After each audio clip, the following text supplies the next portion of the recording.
You're too emotionally attached to the process. That was the first thing my new director said to me. Not hello. Not nice to finally meet you. Not even thank you for staying late during transition week. Just that. I remember standing in conference room B, holding a stack of workflow reports I had spent 3 nights preparing, while Daniel Mercer, our freshly appointed operations director, leaned back in his chair like he already owned the building. Maybe technically he did. At least that's how he acted. My name is Emma Carter. I'm 38 years old, and for 11 years I've worked at Brightstone Media Solutions, a mid-sized publishing and digital marketing company. Not glamorous, not revolutionary, just stable. Or at least it used to be. For most of my career, I worked as senior workflow manager, which sounds boring because it is boring. And boring is good. Clients are happy. Employees sleep at night. My job was simple. Make sure every moving part moved when it was supposed to. Writers submitted copy. Editors reviewed it. Design finalized layouts. Marketing prepared launches. Legal cleared contracts. Everything had its place. And for 11 years I kept it that way. Under our former director Linda Harper, things worked. Linda believed in structure. She respected routines, respected experience, and most importantly, respected the people who actually kept the company alive. Then she retired. And Daniel arrived. 32. Harvard MBA. Former startup consultant. Expensive suits. Loud opinions. He entered like a storm. On his first day, he gathered everyone in the main meeting room and said, "This company is efficient, but efficiency is outdated. We need speed." I remember sitting there thinking that sentence made absolutely no sense. Efficiency literally creates speed. But people nodded. People always nod when someone important says something confidently, especially when they're scared. The changes started immediately. Our project management system was replaced within 2 weeks. No training. No testing. Just a company-wide email at 11:47 p.m. Starting tomorrow we transition to VelocityCore. VelocityCore was a disaster. Tasks disappeared. Files duplicated. Deadlines reset themselves randomly. For the first time in years our weekly production schedule collapsed. And Daniel blamed us. Not the software. At Monday's operations meeting he stood at the front of the room, tapping his expensive pen against the whiteboard. This resistance to adaptation is exactly the problem. I stared at him. Resistance? We had spent the entire weekend fixing the mess his system caused. Across the table, Mia from editorial looked exhausted. Jason from design hadn't gone home in 20 hours. Priya from client relations looked like she might cry. But Daniel saw laziness. That was his talent. He could look directly at hard work and somehow interpret it as incompetence. That's when I started paying attention. Really paying attention. At first it was small things. Budget approvals bypassing standard review. Freelance contracts signed without legal clearance. Rush campaigns sold to clients without consulting production. Every shortcut landed on my desk eventually. And every shortcut created problems. I started keeping notes. Not because I was suspicious. Because I needed to survive. If a deadline failed, someone had to explain why. And it was usually me. I kept everything. Emails. Timestamps. Meeting summaries. Budget changes. My desktop became a museum of bad decisions. Then came the layoffs. Quiet at first. 2 copy editors. 1 production assistant. A logistics coordinator. Daniel called it restructuring. But the math didn't add up. Workload stayed the same. Staff got smaller. Pressure doubled. People began breaking. Mia started having migraines. Jason stopped joking. Priya began eating lunch alone in her car. I knew because I noticed things. That's what my job was. Not just tracking systems. Tracking people. A company isn't software. It's human rhythm. And ours was starting to fracture. One Thursday evening around 8 p.m., I was still in the office reviewing campaign timelines when Mia walked into my office. She looked pale. "You still here?" she asked. "Obviously." She smiled weakly. Then she sat down. That alone told me something was wrong. Mia never sat. She said, "Daniel asked me to alter publication dates." I looked up. For what? To make it look like we delivered early. That made my stomach turn. Fake performance metrics. Not illegal technically, but dishonest and dangerous, because fake metrics create fake expectations, which create impossible workloads. Did you do it? I asked. She shook her head. He said I wasn't being a team player. Classic. That phrase. Team player. Corporate language for do what I say and don't ask questions. I wrote it down. Date. Time. Exact wording. Mia watched me. You document everything, don't you? Yes. Why? Because eventually someone always asks what happened. And memory is unreliable. Documentation isn't. That night I went home at 11:30. My apartment was dark. My sister had called twice. My mother had texted. Something about Sunday dinner. I ignored both. Not because I didn't care, but because work had become louder than everything else. That's how it happens. Not all at once. Slowly. Work starts taking space from life. And if you're not careful, one day there's nothing left outside of it. The next morning, Daniel announced a new initiative. Daily productivity rankings. Public. Displayed on monitors around the office. Name. Tasks completed. Hours logged. Error rates. It was humiliating. People became numbers overnight. And numbers became weapons. By week 2, colleagues stopped helping each other. Why share work if it lowers your rank? Why explain mistakes if someone else can fall below you? The office changed. It became colder. Not physically. Socially. People whispered more. Trusted less. Smiled less. And Daniel loved it. Competition, he called it. But it wasn't competition. It was fear. And fear is efficient only for a while. Then it breaks people. By the end of that month, our biggest client threatened to leave. Missed deadlines. Wrong deliverables. Poor communication. Daniel blamed client relations. Priya blamed editorial. Editorial blamed design. Design blamed workflow. Which meant they blamed me. That was the moment I understood. This wasn't chaos. This was a system. A system built on shifting responsibility downward. And at the very bottom was me. The woman who knew how everything worked. The woman who could see exactly where it was failing. And the woman Daniel clearly wanted gone. Because knowledge is inconvenient when you're pretending everything is fine. That Friday at 6:15 p.m., everyone had gone home. I stayed. I sat in my office under fluorescent lights, staring at the production dashboard. 47 overdue tasks. 17 unresolved revisions. 3 angry clients. And next week looked worse. I opened a blank document. Title: Operational Risk Log. That was the night I stopped being an employee and started becoming a witness. The funny thing about corporate collapse is that nobody notices it when it begins. People think disaster arrives dramatically. A screaming executive. A public scandal. Mass resignations. But that's not how it starts. It starts quietly. One ignored procedure. One unrealistic deadline. One manager who decides rules are optional. And then suddenly the entire structure begins cracking under pressure nobody prepared for. 3 weeks after I started my operational risk log, I had already documented 42 procedural violations. 42. In less than a month, I had created encrypted folders on my personal external drive, copies of internal emails, unauthorized schedule changes, financial approvals without department review. Every decision Daniel made left fingerprints. And unlike him, I paid attention to fingerprints. I learned that years ago. Early in my career, I used to think companies succeeded because leadership was intelligent. That illusion disappears after enough time. Companies survive because ordinary employees quietly solve problems created by executives. The higher management goes, the less they understand what actually happens beneath them.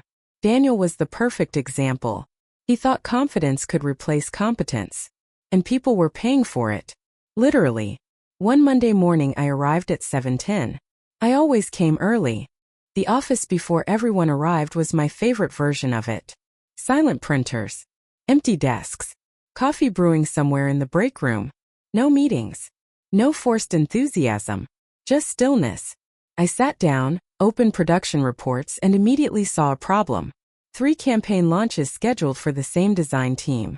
Impossible timeline. The software had automatically assigned overlapping production windows. Normally I would fix it. That was my responsibility. Except Daniel had removed my admin permissions the week before. No warning. No explanation. Just access denied. I stared at the screen. Then I walked directly to his office. He was there already. Of course he was. Daniel liked being seen arriving early. He thought appearances were productivity. He looked up as I entered. No invitation. No greeting. What? Not what's wrong. Just what? I placed the printed report on his desk. The launch schedules are overlapping. He barely glanced down. So adjust. I can't. Why not? You removed my permissions. He leaned back slowly, almost smiling. Right. That one word told me everything. He had done it intentionally. I kept my voice calm. Then restore them. No. I stared at him. No. I'm decentralizing authority. You gave system access to junior assistants who've been here for 2 months. They're adaptable. I understood the meaning instantly. Young. Cheap. Easy to control. And what exactly am I now? I asked. He folded his hands. Honestly. There it was. That corporate tone executives use right before insulting you professionally. I think you've become too dependent on old systems. Old systems. I had spent 11 years building those systems. Systems that kept revenue stable. Systems that prevented disasters. But to Daniel, stability was boring. And boring offended people who built careers on appearing innovative. I left without responding. Arguing with people like him is pointless. They confused disagreement with disrespect. At 9 a.m. the weekly leadership meeting started. Normally I sat near the front. This time my chair was gone. Actually gone. Removed. I stood there for several seconds while everyone pretended not to notice. Mia looked uncomfortable. Jason wouldn't make eye contact. Priya looked furious. Daniel stood beside the presentation screen. Oh, he said casually. We've reassigned seating structure. There were 12 chairs. 11 occupied. Mine missing. I said nothing. I grabbed a chair from the break room, dragged it across the floor. The sound echoed through the room like metal scraping concrete. Daniel watched me, smiling. He wanted a reaction. He wanted emotion. I sat down, opened my notebook, started writing. Meeting 9:02 a.m. Intentional workplace humiliation. Witnesses present. Daniel noticed. What are you writing? Meeting notes. Seems excessive. So does removing chairs. The room froze. No one moved. For exactly 2 seconds. Then Daniel smiled again. But this time I saw irritation. Good. Let him feel uncomfortable. The meeting lasted 90 minutes. Most of it nonsense. New productivity models. Employee engagement metrics. A ridiculous proposal involving mandatory morning video check-ins. Nobody asked questions. Because nobody wanted attention. Fear changes behavior faster than policy ever could. Afterward, Priya followed me into the hallway. You okay? I'm working. That wasn't normal. No. She lowered her voice. He's trying to force people out. I know. He asked me to report which employees complain privately. I stopped walking. What? He called it internal morale monitoring. I stared at her. That wasn't management. That was surveillance. Turning coworkers against each other. Destroying trust. The oldest corporate strategy in existence. Divide people. Keep them isolated. Prevent collective resistance. Did you do it? I asked. Priya looked offended. Of course not. Good. At least someone still had principles. That afternoon another disaster landed. Our largest publishing client rejected an entire campaign batch. Incorrect branding. Wrong language version. Outdated legal disclaimer. 3 departments had somehow missed the same error. Impossible. Unless quality review had been skipped entirely. I checked the workflow chain. Someone had manually overridden final approval. Only director-level access could do that. Daniel. I walked into design. Jason sat slumped over his monitor. Dark circles under his eyes. 3 empty energy drink cans beside the keyboard. You approved these files? I asked. No. Then who pushed release? He looked around nervously. Then whispered. Daniel. Why? He said review stages slow down momentum. Momentum. Another one of his favorite words. I hated that word now. I returned to my office. Opened my risk log. Violation 43. Unauthorized publication release. Potential contract damage. Estimated loss $70,000. At 5 p.m. my phone vibrated. It was my younger brother. I hadn't spoken to him in 9 days. I stared at the screen. Ignored it. 30 seconds later another text. Mom asked if you're still coming Saturday. I leaned back in my chair. Suddenly exhausted. For a moment I thought about everything outside this building. Family dinners. Normal conversations. Life without spreadsheets. Then my email refreshed. Subject line. Mandatory performance review. Sender. Daniel Mercer. Scheduled tomorrow. 8:30 a.m. Private meeting. No agenda attached. I stared at the screen. I already knew what was coming. You spend enough years in corporate environments, patterns become obvious. First isolation. Then humiliation. Then manufactured performance concerns. Then termination. He was building a case. Not because I had failed. Because I noticed too much. And people like Daniel hate witnesses. I stood up and walked toward the empty break room. The office had mostly cleared out. Outside, rain hit the windows in thin gray lines. I poured coffee. Cold. Terrible. The cheap new supplier Daniel had chosen. Cost-cutting. Everything was cost-cutting. Cheaper systems. Cheaper employees. Faster output. Less oversight. He wasn't improving the company. He was stripping it apart. And eventually someone would pay for it. Employees first. Clients second. Reputation last. I stood there holding that awful coffee and finally admitted something to myself. This wasn't temporary. Daniel wasn't incompetent. Incompetent people make accidental mistakes. He was deliberate. He understood exactly what he was doing. Maximize short-term numbers. Create artificial growth. Take credit. Leave before consequences arrive. I had seen executives like this before, but never one this reckless. I returned to my office. Locked the door. Opened every folder I'd been building for weeks. Emails. Call logs. Performance data. Unauthorized approvals. Client complaints. Internal messages. It was all there. Hundreds of small decisions. Hundreds of fractures spreading through the company. I checked the time. 7:42 p.m. Tomorrow morning Daniel would begin the final phase. Pressure me out. Destroy credibility. Remove the one person documenting everything. I reached into my desk drawer. Pulled out a small black notebook. Not company property. Mine. Inside were handwritten records going back nearly 6 years. Every major operational incident. Every policy change. Every internal audit. I had developed a habit long ago. Digital systems can be erased. Paper survives. I opened to a blank page. And for the first time in years my hands were shaking. I wrote 5 words. If he pushes harder, escalate. Outside my office, the lights on the production floor shut down automatically. Darkness moved slowly across empty desks. The building suddenly felt enormous. Cold. Unfriendly. Like something alive was watching from the walls. Tomorrow morning, Daniel thought he was about to remove a problem. What he didn't understand was simple. I knew this company better than anyone inside it.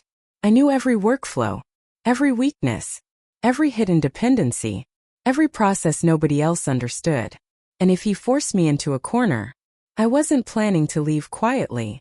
At 8:27 the next morning, I was standing outside Daniel Mercer's office. 3 minutes early. Not because I respected the meeting, because I wanted control. Timing matters when people are trying to corner you.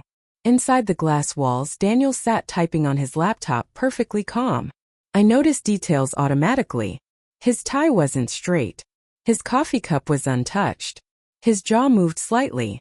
Tension. Good. He was preparing. Which meant this meeting mattered more to him than he wanted me to believe. At exactly 8:30, he looked up and motioned me inside. No smile. No fake politeness this time. Interesting. I closed the door behind me. He gestured toward the chair. I remained standing. He noticed. I saw irritation flash across his face for half a second. Then corporate theater began. Emma, he said, folding his hands together, I've been reviewing your recent performance. Of course you have. The standard opening line. Not once in 11 years had anyone question my performance. Not once. But suddenly, after documenting his mistakes for weeks, I was under review. Predictable. I said nothing. Silence forces people to keep talking. Daniel continued. There are concerns regarding adaptability. Adaptability. Another meaningless word. There are concerns regarding collaboration. Collaboration. Meaning I wasn't obedient enough. And frankly, he paused dramatically, I think your management style is creating friction among the teams. I almost laughed. Me? Creating friction? The woman who had spent a decade solving problems nobody else noticed? I looked directly at him. What specifically are you referring to? Daniel shifted slightly. He hadn't expected questions. Executives like him hate specifics. They prefer vague accusations. Well, he clicked something on his laptop. We've received internal feedback. Internal feedback. Coward language. Anonymous accusations. Manufactured complaints. From who? I can't disclose that. Convenient. He ignored that. We're concerned your resistance to our modernization efforts is affecting morale. I stared at him, and suddenly everything became clear. He wasn't building a performance case. He already had one prepared. He just needed me emotional, defensive, angry, something he could write down. Employee displayed aggressive behavior. Employee resistant to leadership. Employee disruptive. A paper trail. I leaned against the chair calmly. Daniel. Yes. Do you know how many active production pipelines this company runs weekly? He blinked. What? Answer. His expression hardened. That's irrelevant. No, it isn't. I crossed my arms. 214 active production chains. He said nothing. I continued. Do you know how many manual approval checkpoints exist between client onboarding and final delivery? Silence. 46. He stared. I kept going. Do you know why campaign batch C17 failed Tuesday? No answer. Because you bypassed legal review and forced release authorization. His face changed instantly. There it was. Recognition. Not fear yet, but calculation. He understood I knew. Good. You're overstepping, he said quietly. No. I shook my head. You're dismantling systems you don't understand. His voice sharpened. This company needed change. No. It needed management. That landed. His face reddened. Finally. Emotion. He stood up suddenly. Careful, Emma. There it was. The threat. Not hidden anymore. I looked straight at him. No. You be careful. The room went silent. Outside the glass walls I could see people pretending not to watch. Me at editorial. Jason near the printers. 2 junior assistants standing completely still. Everyone knew something was happening. Daniel lowered his voice. You think experience makes you valuable? No. I answered immediately. I think competence does. His lips tightened.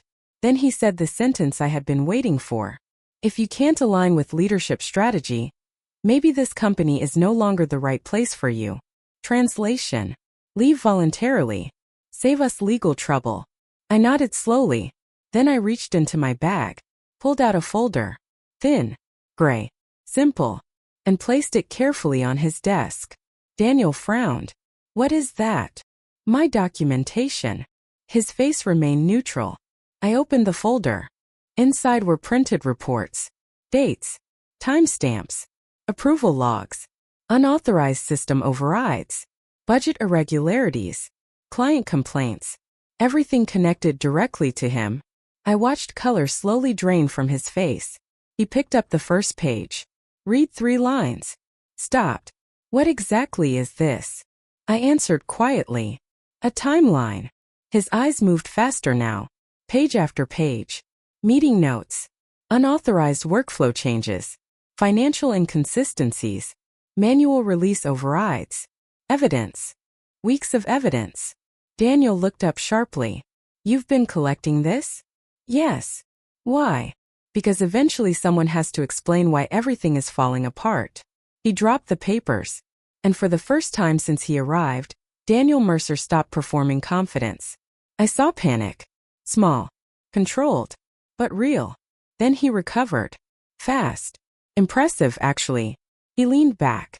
Smiled coldly. You realize none of this matters. Interesting response. Not denial. Confidence. Meaning something larger existed. I asked quietly. What do you mean? Daniel folded his arms. You think operational mistakes concern the board? There it was. The arrogance of protected people. They care about numbers.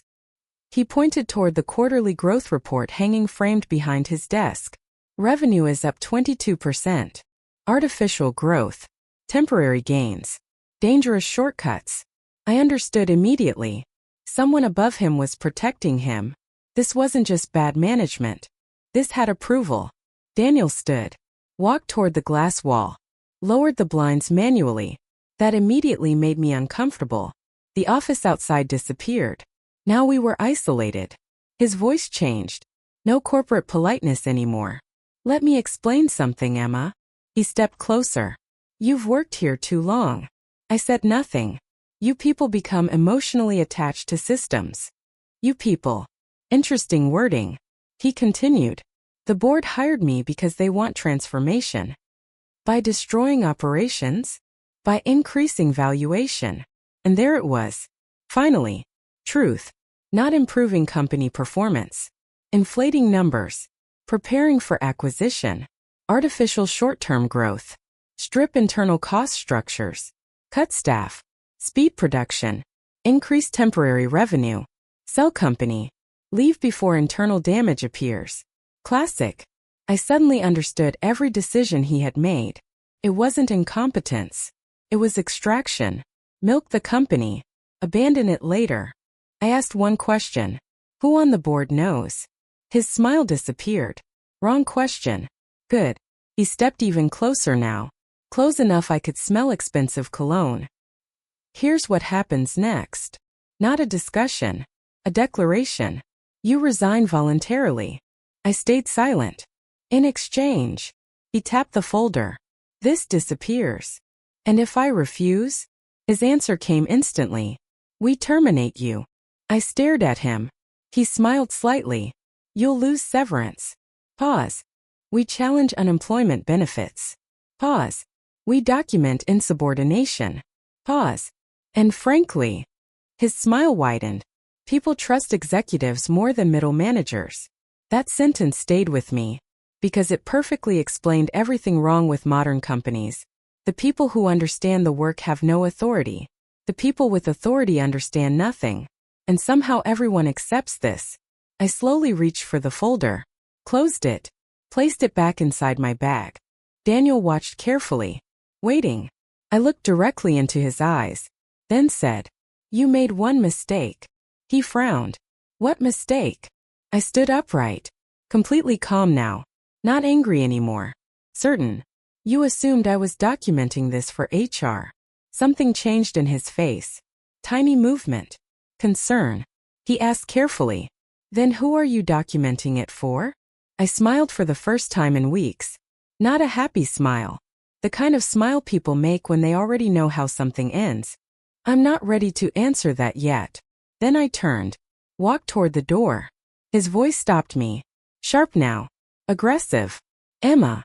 I paused. Without turning. He said quietly. If you do something stupid. I interrupted him. Still facing the door. No.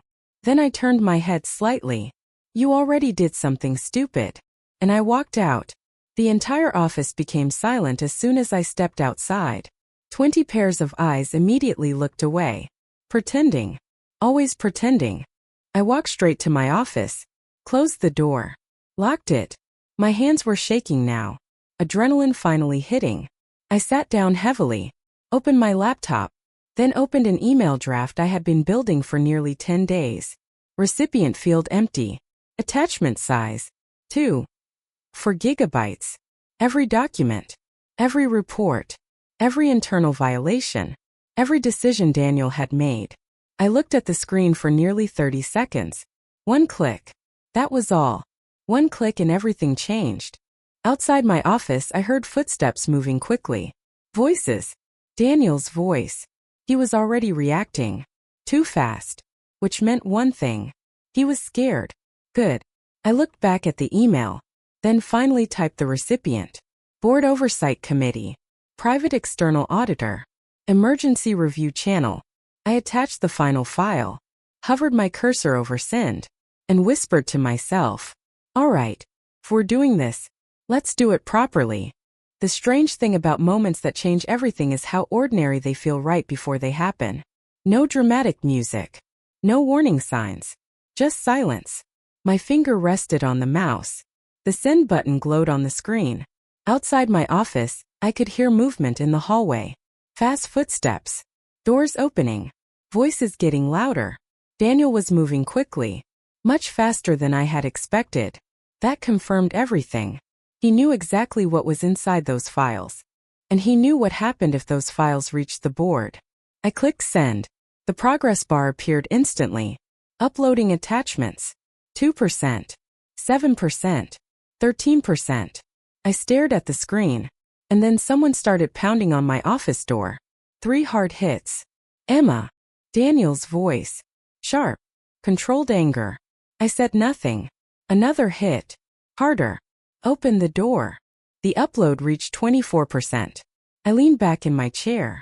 Strangely calm. I had spent nearly 6 weeks collecting everything. At some point fear disappears. You stop worrying about consequences.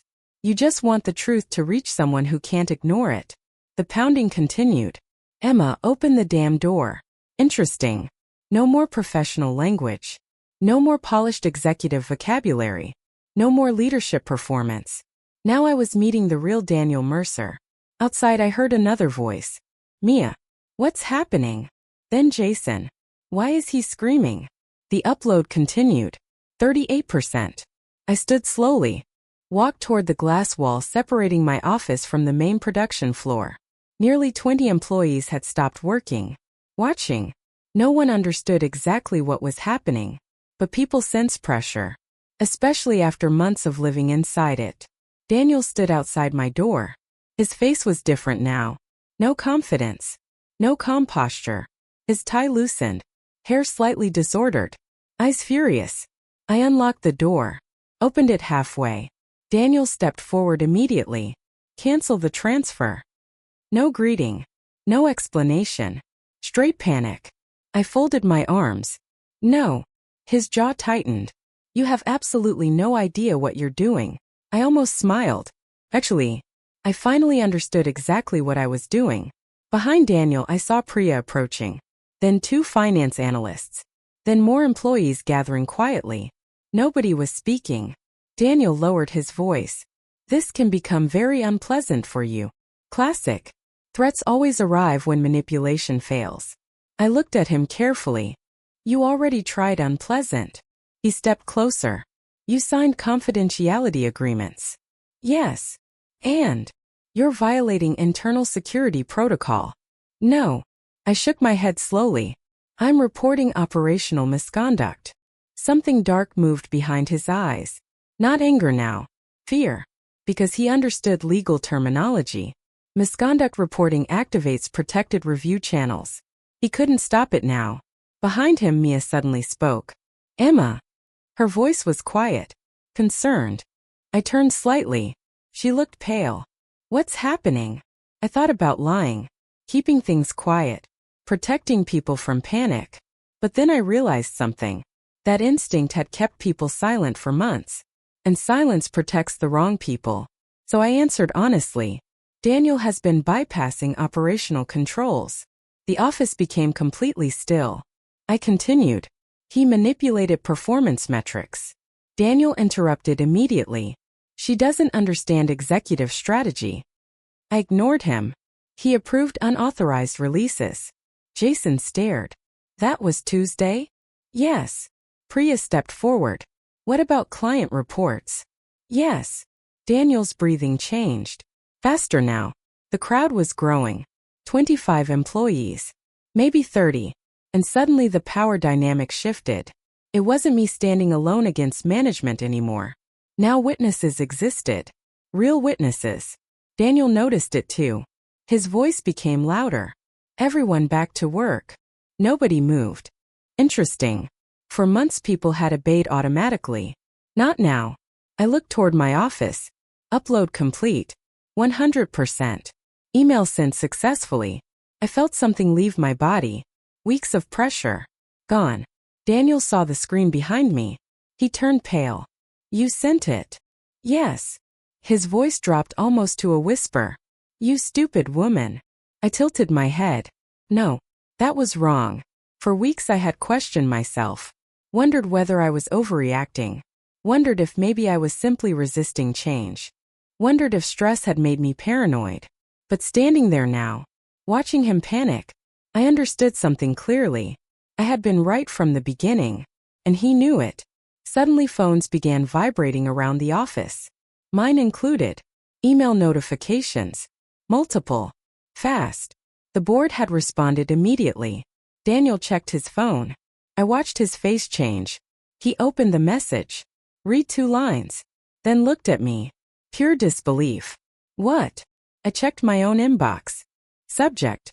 Emergency executive suspension order. Immediate action required. Interesting. Faster than expected. 30 seconds later, the elevator doors opened. 3 people stepped out. I recognized all of them. Corporate legal division. Not local management. Head office. Which meant the board hadn't hesitated. Daniel stared at them. One woman approached directly. Rebecca Holt. Senior corporate counsel. Mid-50s. Extremely sharp. I had met her twice during annual audit reviews. She stopped in front of Daniel. Her expression unreadable. Daniel Mercer. He swallowed. Yes. She held out her tablet. You are being placed under immediate administrative suspension pending formal investigation. The silence in the office was absolute. Daniel stared at her. This is absurd. Rebecca remained perfectly calm. Your system access has been revoked. Daniel pulled out his phone. Open company applications. Access denied. Email locked. Internal systems locked. Everything gone. I watched understanding hit him. That strange moment when powerful people realize power was never theirs. It was borrowed. And now it had been taken back. He looked at me. Hatred. Real hatred. You planned this. I answered quietly. No. He frowned. I continued. You planned this. Rebecca turned toward me. Emma. Yes. We need to speak privately. I nodded. Then Daniel suddenly snapped. Months of arrogance collapsing in seconds. This company needed transformation. Nobody answered. He pointed toward everyone watching. These people are dead weight. That was a mistake. Terrible mistake. Because now everyone heard it. Jason's face changed instantly. Mia looked disgusted. Priya crossed her arms. Daniel kept talking. They're comfortable. Rebecca interrupted sharply. That's enough. 2 security officers stepped from the elevator. Real security this time. Not symbolic authority. Actual removal. Daniel stepped backward. You can't do this. Rebecca didn't blink. Yes. One guard stepped forward. Sir, please come with us. Daniel looked around desperately. At the employees. At me. At the office he thought he controlled. And suddenly he understood. No one supported him. Not one person. He had spent months treating people like replaceable machinery. And machines don't defend operators who abuse them. The guards escorted him toward the elevator. Halfway there he turned one final time. You think this changes anything? I looked directly at him. And answered honestly. Yes. The elevator doors closed. Silence. Long silence. Then Rebecca turned toward me. We reviewed your files. I nodded. She held my gaze. How long have you been documenting this? 6 weeks. She looked impressed. Thorough work. That mattered more than I expected. Not praise. Recognition. Recognition from someone who understood systems. The office remained silent. Then unexpectedly Mia started clapping. Softly. Just once. Then Jason. Then Priya. Then more. I froze. I hadn't expected that. Honestly, I hated attention. But this wasn't celebration. It felt different. Relief. Like everyone had been holding their breath for months and finally remembered how to breathe. The next 10 days were chaos. Corporate investigators arrived. Finance audits began immediately. Daniel's decisions had caused nearly $4 million in projected long-term damage. 3 major clients had prepared termination notices. 2 hidden acquisition negotiations were discovered. The board had known part of the plan. But Daniel had accelerated everything beyond approved limits, which meant even executives above him began disappearing quietly. Resignations, internal reviews, emergency restructuring. Meanwhile, the office changed. Not dramatically, quietly. Like normal life returning after a storm. People started talking again. Lunch tables filled again. Jason started joking again. Priya stopped eating alone. Mia stopped looking exhausted. The monitors showing productivity rankings disappeared overnight. The cheap coffee supplier was replaced. I nearly cried when real coffee came back. One Friday afternoon 2 weeks later, Rebecca called me upstairs. Temporary executive conference room. The board chairman was there. Older man. Gray hair. Controlled expression. He gestured for me to sit. Emma. Yes. You prevented a serious internal failure. I stayed silent. He folded his hands. We've reviewed your employment record. I already knew what came next. Usually companies reward whistleblowers publicly, then quietly remove them later. Too dangerous. People who expose executives make boards nervous. He continued. We'd like to offer you early retirement compensation. There it was. Predictable. Very generous package. Leave quietly. Disappear. Protect leadership. I looked at the paper in front of me. Enough money to stop working forever. Enough to disappear comfortably. Then I looked up and asked one question. Who fixes operations after I leave? Neither of them answered immediately. I pushed the paper back across the table. No. The chairman frowned slightly.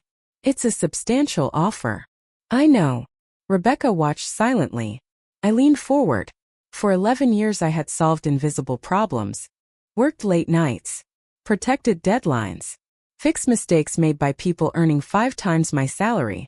And for the first time I wasn't going to stay invisible. I said quietly, I'm not leaving. The chairman's face hardened. You're refusing? Yes.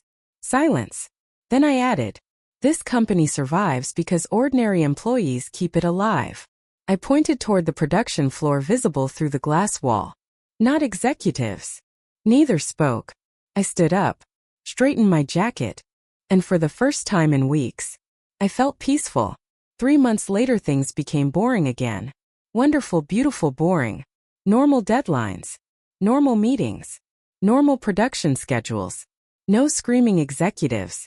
No surveillance rankings. No artificial pressure. The office breathed normally again. As for me, they promoted me.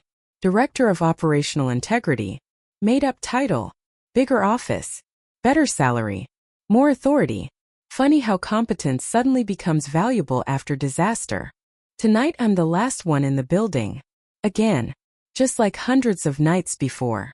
Outside the city glows through the windows. Inside the office I hear printers humming quietly. Coffee machine working properly. Deadlines stable. Employees laughing somewhere near editorial. Honest work. Ordinary work. The kind of work nobody notices when it functions properly. I stand near the window looking down at the street below. Cars moving. People going home. Life continuing. And I think about something strange. Companies don't collapse because bad people arrive. Companies collapse because good people stay silent too long. I stayed silent for weeks. Never again. Behind me the office lights begin shutting down automatically. I pick up my laptop. Turn toward the elevator. My heels echo softly against the floor. Steady. Calm. Familiar. Tomorrow morning there will be new deadlines. New meetings. New problems. That's fine. Because real work was never glamorous. It doesn't need applause. It just needs people willing to do it properly. And for now, everything is finally working again. Exactly the way it should.